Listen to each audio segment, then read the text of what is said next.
Who the is Cthulhu? That's what we're going to find out today on the Church of Culture. The Cthulhu mythos, originating in the cosmic horror fiction of early 20th century writer Howard Phillips Lovecraft, has become a staple of pop culture.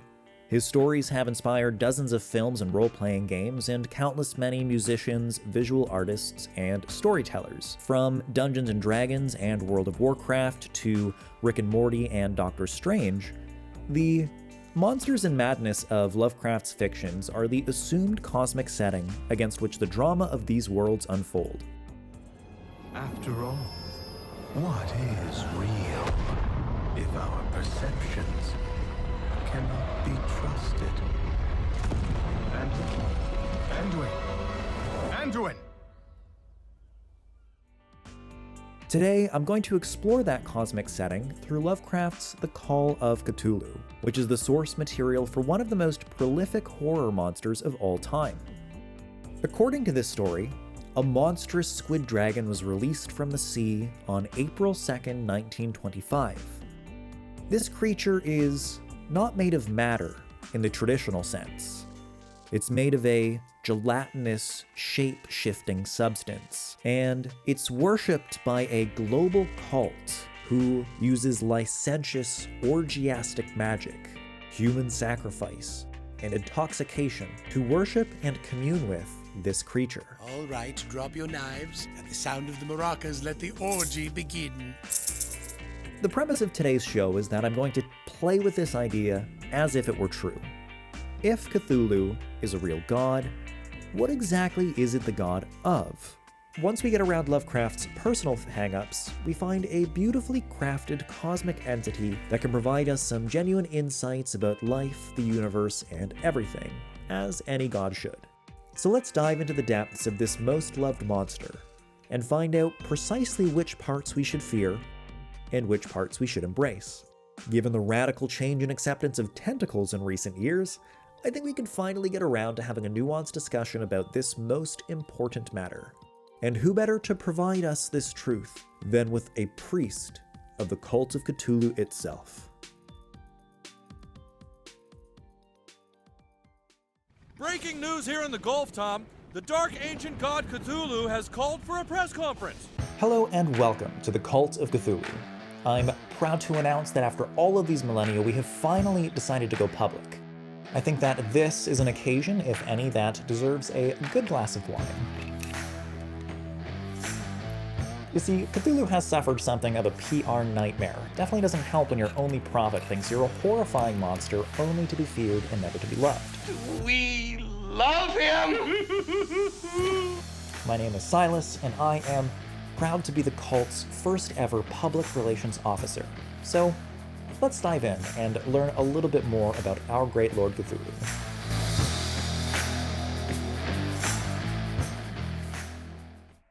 The story of our Lord Cthulhu begins in 1925. Between February 28th and April 2nd, a series of strange phenomena began to happen across the Earth. Artists and madmen all began to have disturbed dreams and ravings with a similar theme. A vast and cyclopean underwater city in which monstrous things were beginning to awaken. This global coherence of dreams was first noticed and catalogued by the late professor of anthropology, Dr. George Angell. In fact, he had been alerted to the presence of our cult a few decades earlier. You see, in 1907, a police inspector by the name of Legrasse happened upon one of our orgy rituals in New Orleans. Don't ask questions. Just give in to the power of the D. And, in typical fashion, he shot first, asked questions later, violently interrogated a few of our members, and stole a small idol that was very, very dear to our organization. It's proven quite difficult to replace since. But he ended up taking this statue to the 1908 Archaeological Society meeting. In attendance was Professor Angell, as well as one Dr. Webb, who was able to connect this statue to another of our chapters in Greenland after having stumbled upon a similar happening there. But we were very careful at the time to keep our affairs secret, so nothing really came of that connection until 17 years later, when a young artist by the name of Henry Anthony Wilcox Jr. came into Dr. Angel's office with a bas-relief depicting something that he had seen in his dreams. Now, this carving and the description of the dream from which it came so precisely matched that statue that Dr. Angel had seen all those years earlier that he immediately assumed that Wilcox was part of our cult and begged him for access. But Wilcox knew nothing. He wasn't one of us. He had merely heard Cthulhu's call, as all sensitive artists had. With Wilcox as his dream informant, Dr. Angel set out to find all he could about the Great Old One. Unfortunately, he died before his work could be completed. But in 1926, his collection was inherited by his nephew, Wayland Thurston, and intrigued by the seemingly impossible revelation disclosed within that collection, he immediately set out to find some rational explanation to account for the global coherence of dreams amongst the artistic and the insane.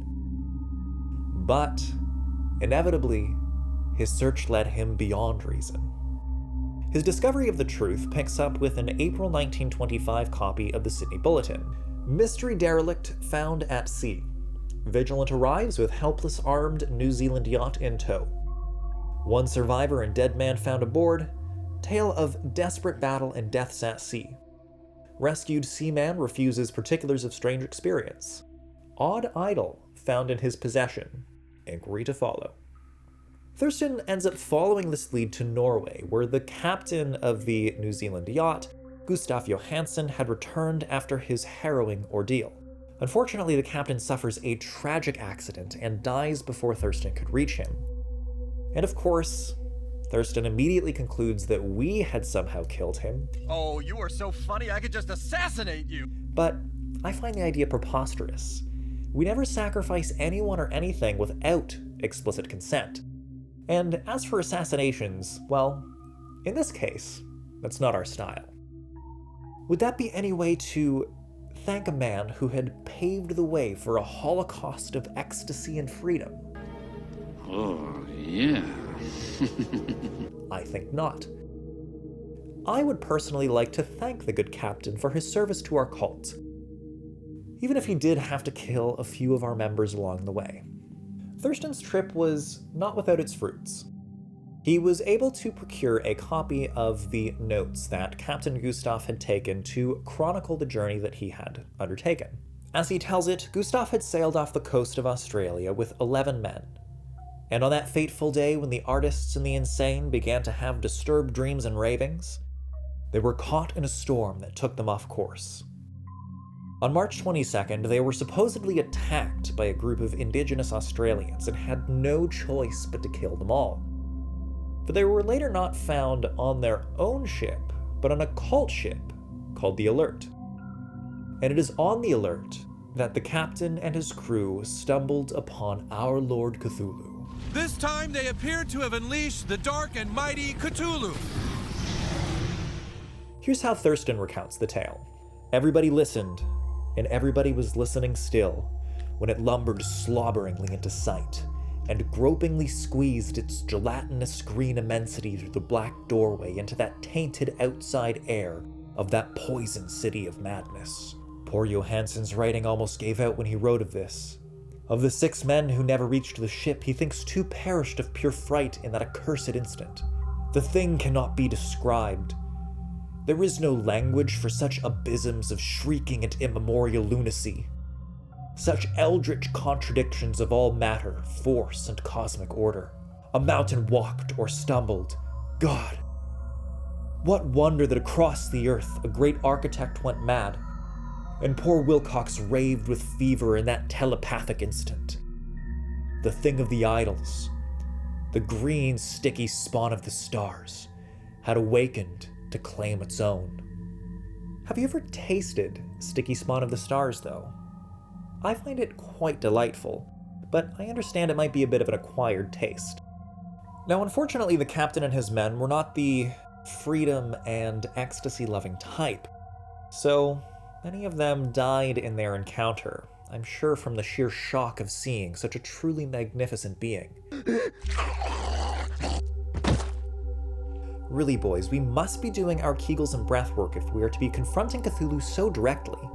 That much raw, erotic energy can be hard on the nerves.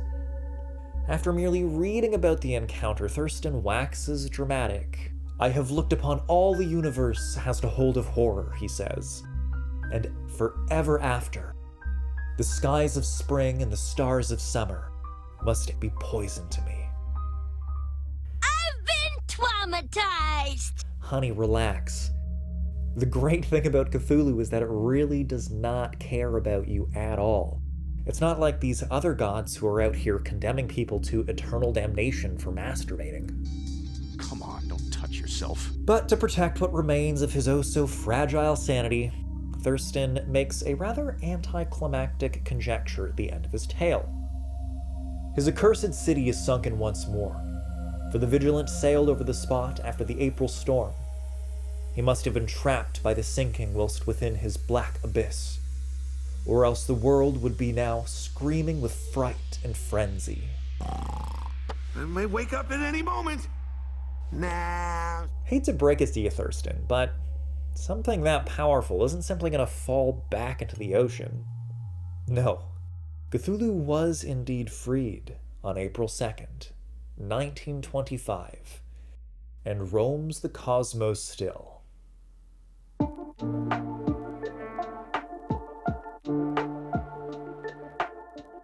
A little philosophical sleuthing reveals that Lovecraft may have first bore witness to our Lord Cthulhu in the form of Dionysus, the Greek god best known for wine and parties.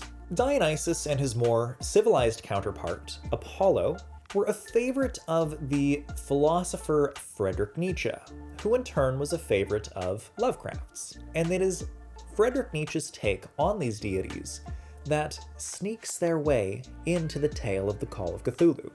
Many clues about Cthulhu's Nietzschean genealogy are scattered throughout Thurston's tale. He says, for example, that when the great old ones awaken, the time will be easy to know, for then man will become as the great old ones, free and wild and beyond good and evil. Beyond Good and Evil is of course the title of a famous work by Nietzsche, and could only have been purposely applied by Lovecraft, who credits the great nihilist with perfecting his cynicism. Writing at the end of the 19th century, Nietzsche championed the idea that a new form of radically free individual was on the horizon, liberated from the chains of tradition and culture, and able to create his values for himself. In Thus Spake Zarathustra, Nietzsche refers to human evolution as a tightrope walker. Man is a rope stretched between the animal and the Superman. A rope stretched over an abyss. This Superman, radically free, radically creative, was the ideal towards which Nietzsche oriented his readers. Magic! Away! While inspired by Nietzsche's cynical outlook, Lovecraft did not quite agree with Nietzsche's call to become Supermen, freed from the constraints of civilization. For him, freedom was a recipe for murderous holocaust. Mankind would have become as the great old ones, free and wild and beyond good and evil, with laws and morals thrown aside, and all men shouting and killing and reveling in joy. Then the liberated old ones would teach them new ways to shout and kill and revel and enjoy themselves. And all the earth would flame with a holocaust of ecstasy and freedom. I bet you suck, you bitches can't fuck as many people as we can off by the end of the day. Lovecraft believed that balancing on the tightrope of history without moving too far towards or away from our animal nature was the only way we could conduct ourselves without falling into some form of decadent degeneration. Come on, old man, little boy. Let's make an intergenerational sandwich. End of the world order! In this process, the powers of civilization, especially a strong English monarchy, was the only thing that could maintain this balance. White people! Thus, he depicts Cthulhu, who admittedly has very little concern for boundaries or hierarchy as something to be feared. We of Cthulhu's cult disagree with this. An occasional dalliance with Cthulhu's tentacles is quite necessary for well-being. But of course, I'm not here to preach, only to educate, so that you can decide, as a free individual, whether or not to take Cthulhu into your heart. So let's take a dive into Nietzsche's Birth of Tragedy, the philosophical birthplace of our Lord Cthulhu.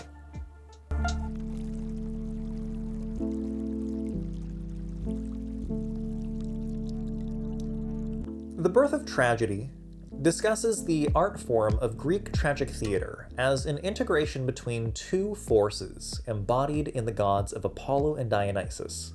Nietzsche describes these not as merely human inventions, but as artistic forces that break forth out of nature itself.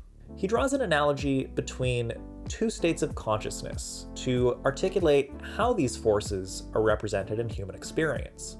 Apollo he identifies with dreams, and Dionysus he identifies with intoxication. To understand one, we need to understand the other. So let's first begin with Apollo, starting with what kind of dream this god represents. Given the incredibly clear and accurate plastic capability of their eyes, along with their intelligent and open love of color, one cannot go wrong in assuming that, to the shame of all those born later, their dreams also had a logical causality of lines and circumferences, colors and groupings, a sequence of scenes, rather like their best bas-reliefs. Dreams are, of course, influenced by the culture in which they occur, but whether or not Nietzsche's description maps onto the historical experience of Greek dreamers is kind of besides the point.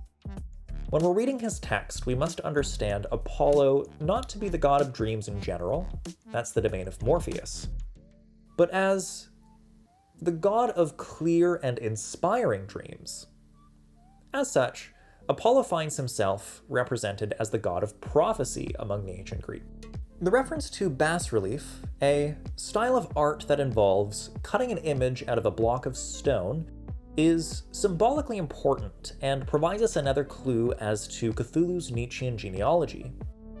Recall that the first thing that the artist Wilcox does when he hears Cthulhu's call is to carve a bas-relief depicting as best he can the monster and its underwater city.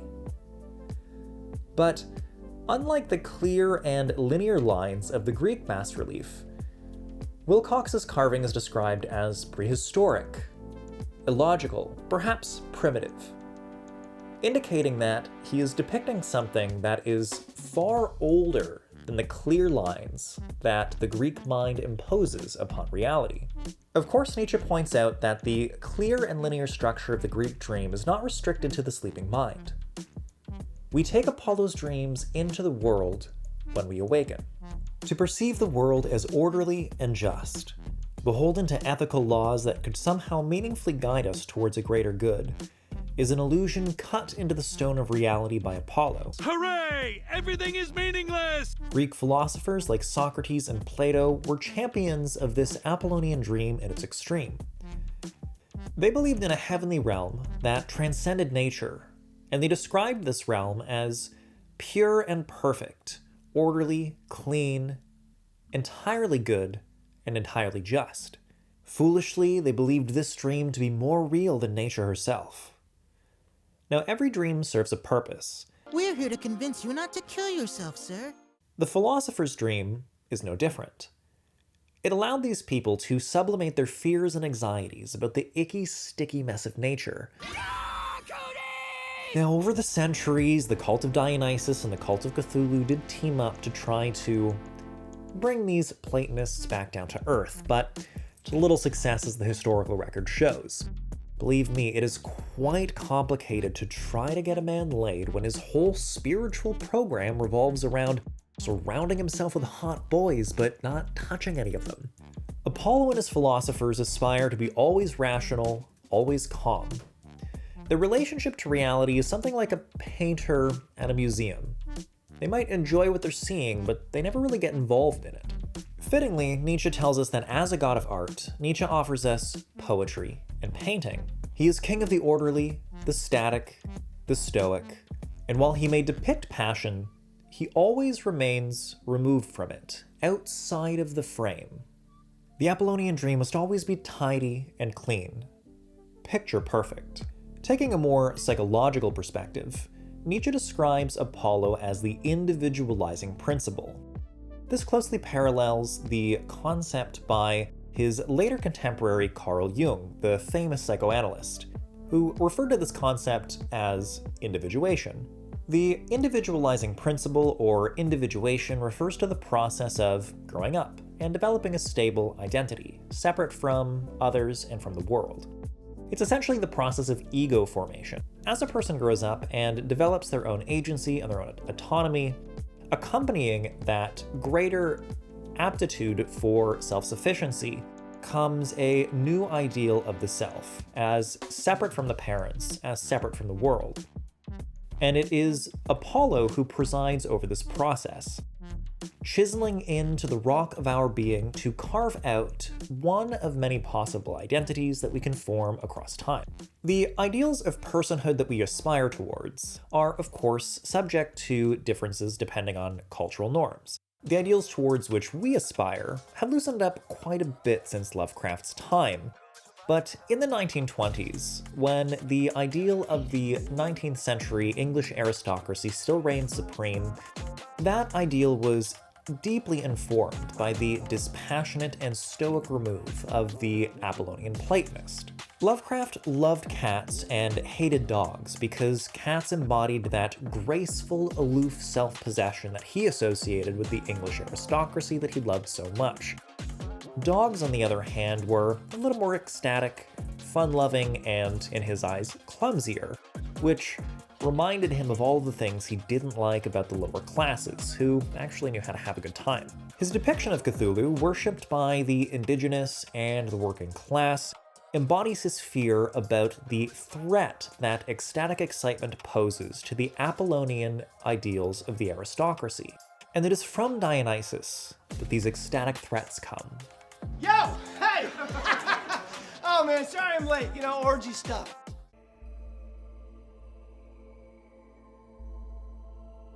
In the ancient Greek tradition, known as Orphism, Dionysus is a central character.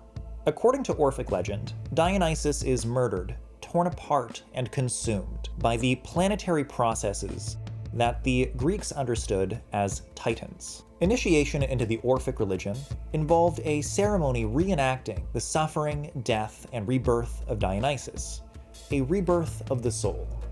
A similar intention lurks behind the festivals of Dionysus, characterized by intoxication, sexuality, and wild women hunting naked in the woods, tearing apart and consuming animals raw with their bare hands. These festivals and celebrations were intended to dissolve the boundaries of the individual and renew the community as an ecstatic collective, united as one in the frenzy of intoxication. If you look at the descriptions that Wayland Thurston leaves of our cult's activities, well, you find something remarkably similar to the descriptions of the wild, ecstatic, and free-loving experiences just described at the cult of Dionysus. Animal fury and orgiastic license here whipped themselves to demoniac heights, by howls and squawking ecstasies that tore and reverberated through those nighted woods like pestilential tempests from the gulfs of hell. Now and then the less organized ululation would cease, and from what seemed a well-drilled chorus of hoarse voices would rise and sing-song chant that hideous phrase or ritual.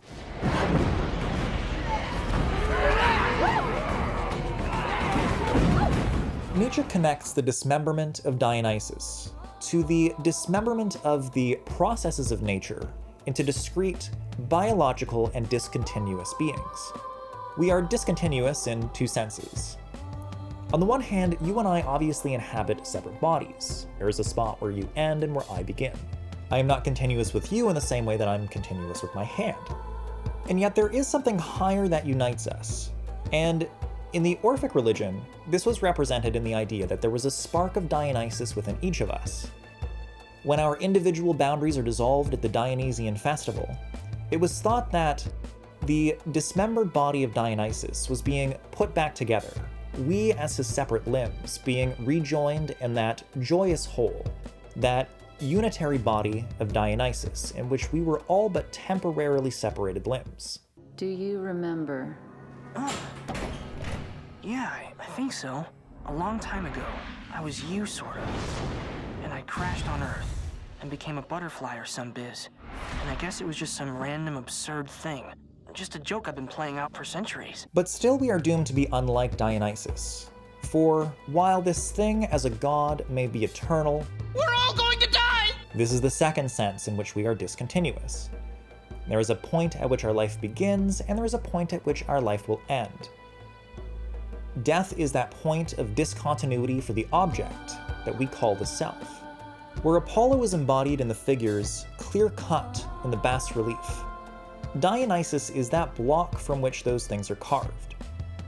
The longer-lasting substance to which every image will return once time erodes it back to its original foundation. Like Dionysus, the ecstatic energy of the Cult of Cthulhu is intended to reawaken this sense of continuity with the biological whole of nature that precedes human existence.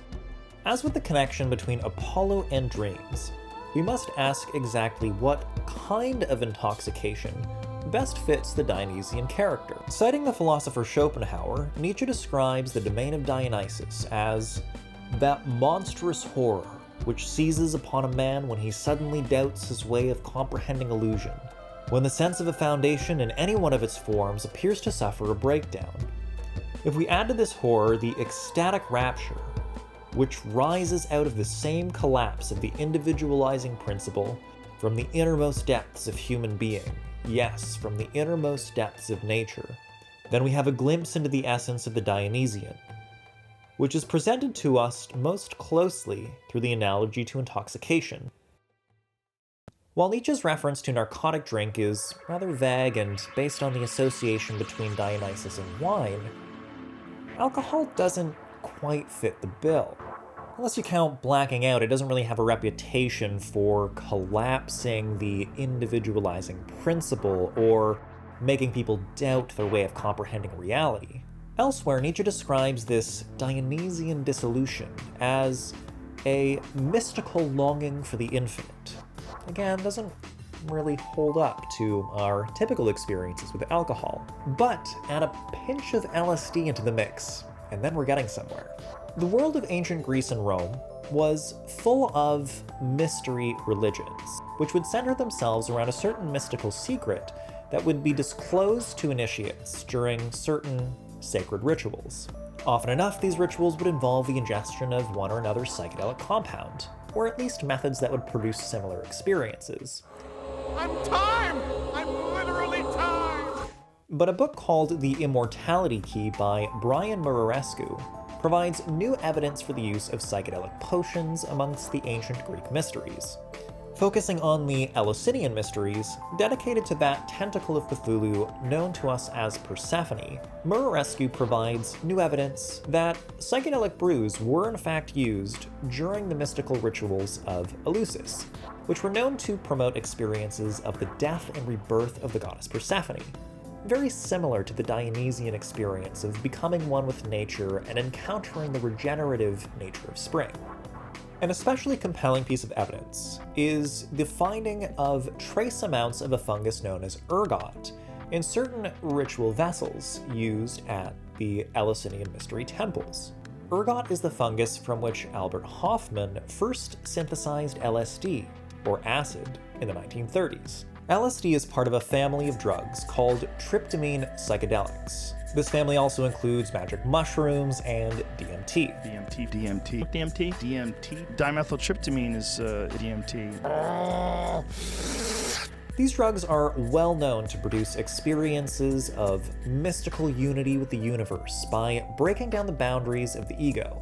It is likely that Dionysian festivals and mysteries also made use of psychoactive substances. After all, wine in the ancient world wasn't the highly regulated and purely alcoholic brew that it is today. So as a form of intoxication, psychedelic intoxication most readily captures the Dionysian character. This makes Cthulhu a god of psychedelics. When the ego is dissolved, whether it be through psychedelic drugs or a raw dose of Cthulhu-flavored star spawn, We are given an opportunity to see reality as it is, unfiltered by human invention. Of course, reality is far older than the human imagination, and Lovecraft depicted this situation as a cosmos inhabited by great old ones that radically exceed our human understanding. We can only see these beings in glimpses and flashes, never in the whole. We can never quite grasp the entirety of that which comes before us.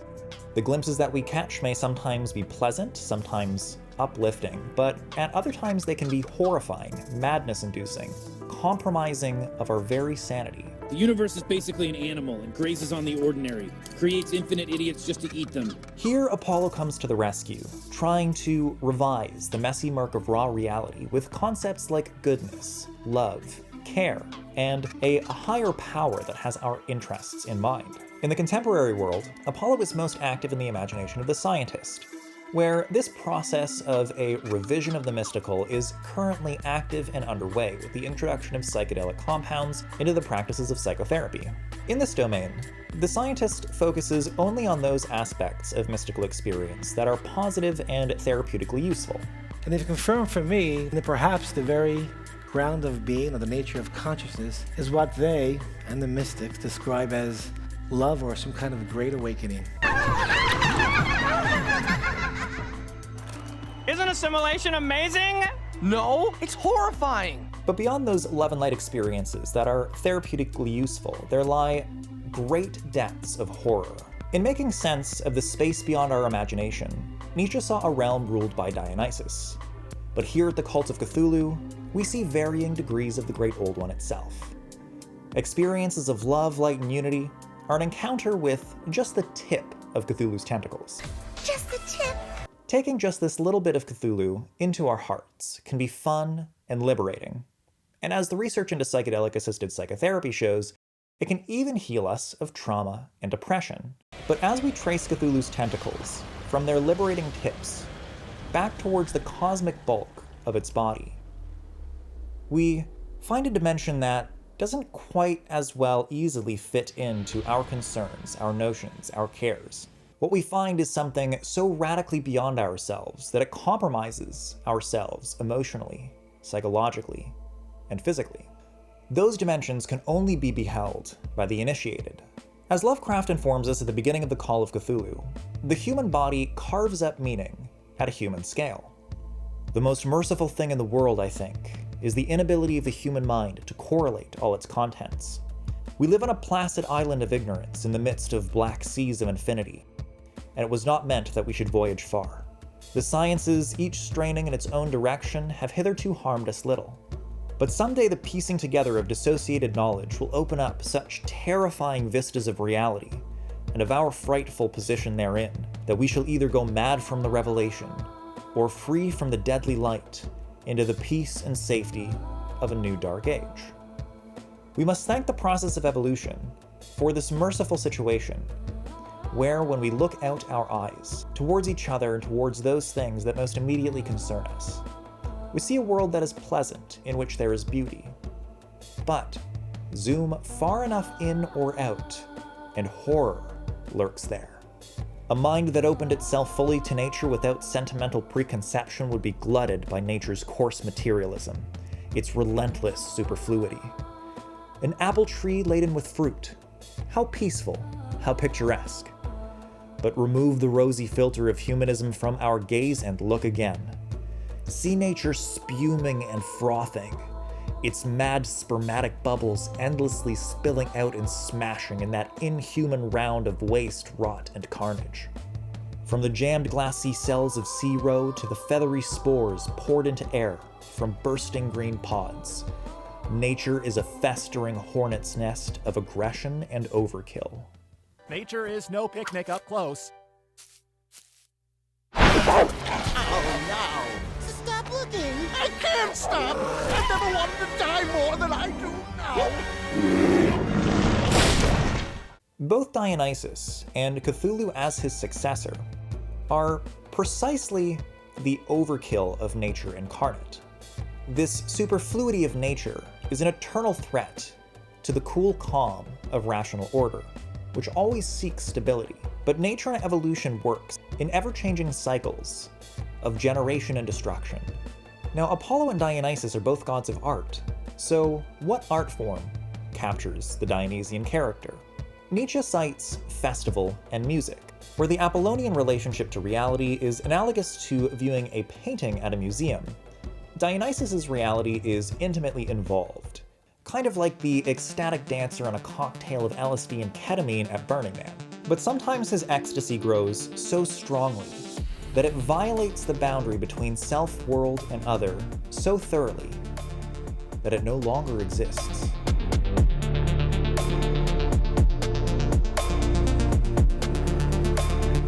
So what does this all tell us about the Great Old One? Well, Cthulhu is something like the great organic mother-father, god of dissolution, birth, death, fertility, and probably something else I'm forgetting, but related to nature. In any case, Cthulhu can be described precisely as the seething, impersonal fullness of life. This being, which Lovecraft describes in quite gelatinous terms, can be likened to the cosmic amniotic fluid, which gestates life and biological process on the planets on which it ends up. That Cthulhu sleeps in the ocean makes symbolic sense. It would be natural for the cosmic birth water to end up in Earth's birth waters. As further evidence for the Cthulhu as cosmic amniotic fluid hypothesis, consider the description of Thurston's experience when he boards a boat to return from Norway to America. The sound of the water against the vessel's sides became so unbearable to me that I stopped my ears with cotton. Where else do we find an environment entirely encompassed by aqueous sounds? Why, the womb, of course. Ah, another beautiful day in the womb. Trapped within the hull of this ship, with water sloshing around at all sides, Thurston is uncomfortably reminded of primordial womb memories, which sparks his fear and discomfort. He can find joy in nature and spring no longer, because he is deeply uncomfortable with the fact that there is a cosmic mother-father from which all came. He, as an Apollonian soul informed by the ideals of an English aristocracy, wants desperately for there to be no connection to man and the organic, to be pure, clean, removed from the messy murk of blood and dirt. And Cthulhu is an uncomfortable reminder for him about who he really is and where he came from. Why the cult prefers Cthulhu over Dionysus is because Dionysus enters into the myths and stories of Greek culture as somebody who can be related to, as somebody who has a sense of humor. But Cthulhu is none of these things. Cthulhu is impersonal. Cthulhu does not care. Cthulhu is a monster. And we feel this is a far more accurate representation of the processes of nature and evolution that preside over the transition between the miasma of chemical processes in ancient Earth and the discrete biological discontinuous beings that kick off the evolutionary process. Cthulhu can be described as sitting at the gateway between life and death, like a bidirectional black hole whose event horizon consumes and spews with equal force. It is both the rising and dying god and the titans that tear it apart and consume it. Dionysus is himself but one limb on the greater whole of Cthulhu. That Cthulhu flies away from the earth at the end of the tale indicates that the human species is growing up. The cosmic mother-father has come and given birth and has left us to do with its power what we will. Where has Cthulhu gone now? I imagine it has taken up residence in another planet's waters, where it lies in wait to gestate biological process once again. Perhaps once finished, it will return to Earth again, to prepare the way for Earth's next inheritors after we inevitably pass on.